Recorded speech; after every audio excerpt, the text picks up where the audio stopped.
Täna on minu esimene tööpäev Kristiine linnaosa vanemana ja kõige esimese asjana ma otsustasin, et ma tulen külla Kristiine linnaosa kõige vanemale inimesele.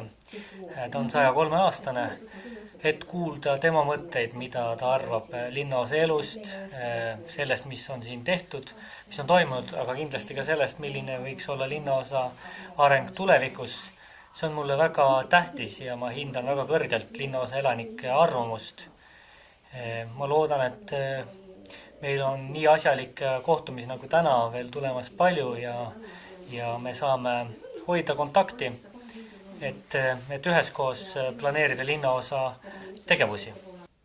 Praegu kõige parem mure, kõige vähem muret praegu, kui poen jälle teki alla ja muret ei ole.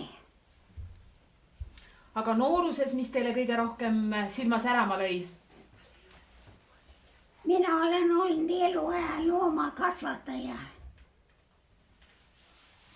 Karjakontrolli assistent, nii et minul on kogu aeg loomadega tegemist olnud.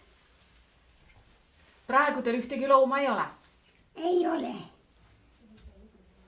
Kui palju teil lapsi või lapselapsi ka on? Üks poeg. Mina abielusin 40-aastaselt. No missugust tarkust te annate meie tänapäeva noortele ja ka vanema generatsiooni esindajatele, et mis aitab elus nii kaugele jõuda ja nii pika eani jõuda, nagu teie olete teinud? Ei tea. On seda juhtunud, et nii kaua elan. Teil on hea tervis? Jah. Aitäh ja veel paremat tervist teile ja palju-palju aastaid. Aitäh. Aitäh. Teie enda ema ja isa, kas nemad olid ka pikaealised või? Isa elas 85 ja ema elas 79. Ka kõrge iga. Jah, ikka. Aga kuulge, siis me soovin teile jõudu ja edu ja head saabuvat sünnipäeva ja jälle kohtumiseni teile. Jah, aitäh. No kõik head ja jõudu.